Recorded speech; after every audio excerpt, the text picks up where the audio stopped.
Let's talk about awful laws targeting pregnant Black women. Hey, Pink Pill crew. Today we are diving into a topic that's got a lot of us raising our eyebrows and siding our eyes, especially in light of the Roe v. Wade overturning. But before we start, if you are not subscribed yet, hit that button and let's jump right into the convo. The pink pill is the pink pill now. Put your piggies up now, up now, up, live well to the extreme now. Put your pinkies up now, up now, up. Hey, it's Pinky. You're on the Pink Pill YouTube channel. Be a love and like, share, and subscribe. Pinkies up. Some of the states are kind of overstepping when it comes to pregnant women, and we're talking about the actions that seem to be treating pregnancy outcomes like criminal offenses. It's not just about pro-life or pro-choice. It's really about respecting women's rights in the middle of a pretty personal journey. We're going to turn to today to talk about Brittany Watts.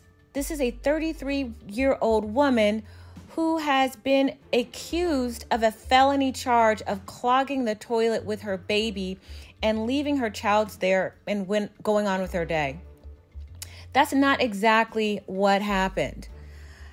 Brittany Watts was told by her doctors that her pregnancy at 22 weeks was no longer viable and that child was going to pass away in utero. This was not an attempt by Brittany to abort the child. This is something that just happened. And at 22 weeks, it's really about halfway through the pregnancy, and it is very, very hard to save a baby at that stage of development. Ask me how I know. I had a preemie at 27 weeks. Luckily, she is 14 now and doing very well. But those crucial weeks, 5 weeks difference, made all the difference in the world on not only her viability, but her vitality and her ability to learn and grow and function as a normal child, young adult, and who will eventually be a full-grown human. But let's go back to Brittany, because it really struck me kind of strangely that in Ohio, they are kind of laying the hammer down on her. And it's especially sort of triggering because she is a Black woman and she's living in a state where abortion is illegal. And it seems like they're really trying to use her as an example at a time where she is just the most vulnerable. And it just kind of makes me wonder that Ohio, along with the other states that now abortion is illegal, there's a high population of, sorry guys, poor Black women. I don't think that this is a mistake. I truly believe that these laws are disproportionately affecting poor minority women in these states. And I also think that they're doing it to increase the population. If you guys don't know already, our population is in decline, as well as many other Western countries around the world. Think Japan, North Korea, South Korea, China, Italy.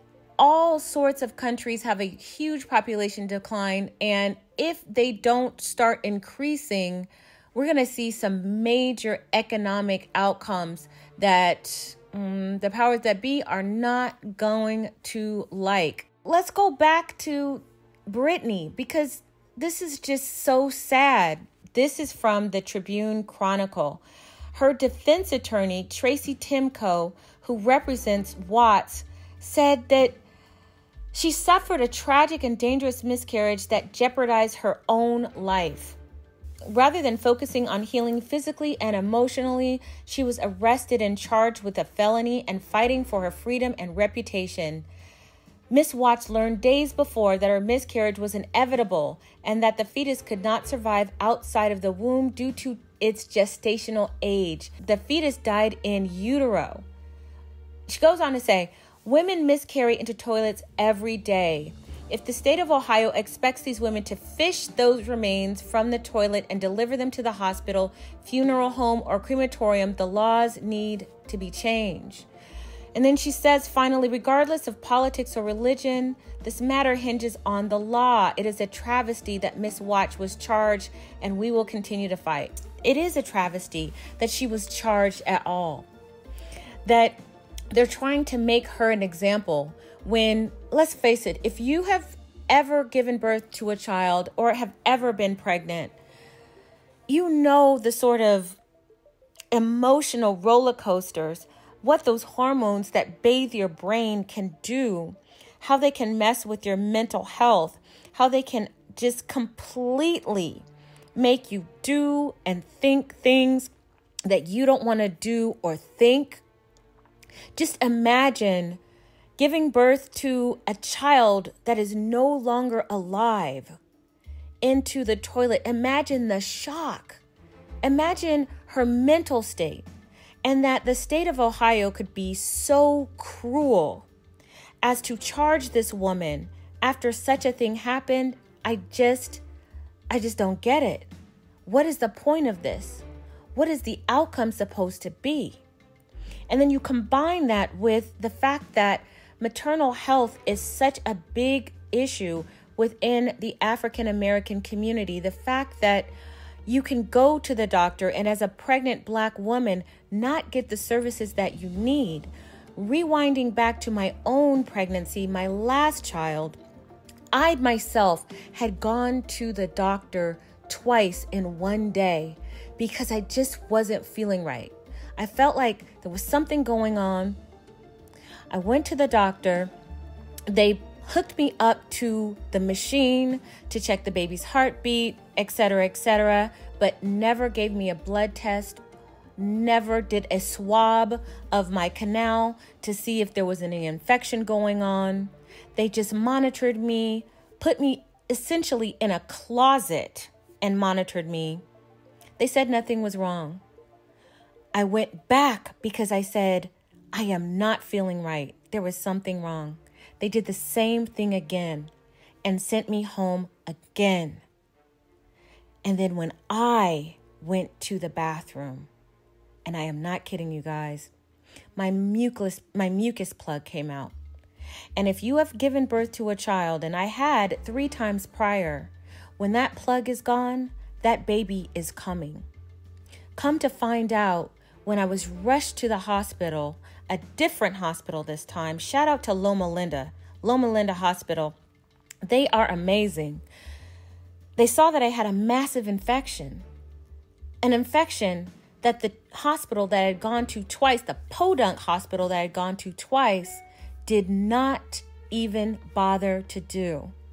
Had they given me a blood test to see if I'd had an infection or swabbed me, I might have been able to keep my child inside me a little bit longer. But as a result, 3 months in the NICU, worried, praying, begging God to please save my baby.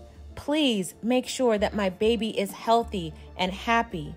And what am I going to do if she's not, when I have 3 other little children? So when thinking and combining all of that, you have to wonder, what is the end game of these states that are making such draconian laws and rules, and laws that target to punish women in their most vulnerable state while allowing the men to walk away whistling? Where are the penalties for the men? This right here is an attack on the women. I really don't understand why Republicans are taking this stance, especially when people like me, who aren't exactly liberal, would love to have an alternate choice. But it's things like this that keep me far, far away. That you can't have empathy and compassion and use poor minority women so that you can have more bodies in the seats, so that you can wipe the behinds of old people in their old age is absolutely disgusting. Now, with that said, I hope this case with Brittany is dismissed. There is no reason that this should ever have gone to the courts in the first place. Have some empathy, have some compassion. But ladies, let me tell you, you need to watch out. If you live in one of these states, make sure that you are doubling, tripling, and quadrupling your birth control. These people are trying to get you to have children you are not prepared for nor want. Make sure you do what you need to do to protect yourself, because these people ain't playing. All right, guys, let me know what you think in the comment section. What do you think of this outrageous charge against this woman? And do you ever think that if you live in one of these states, that it might be you?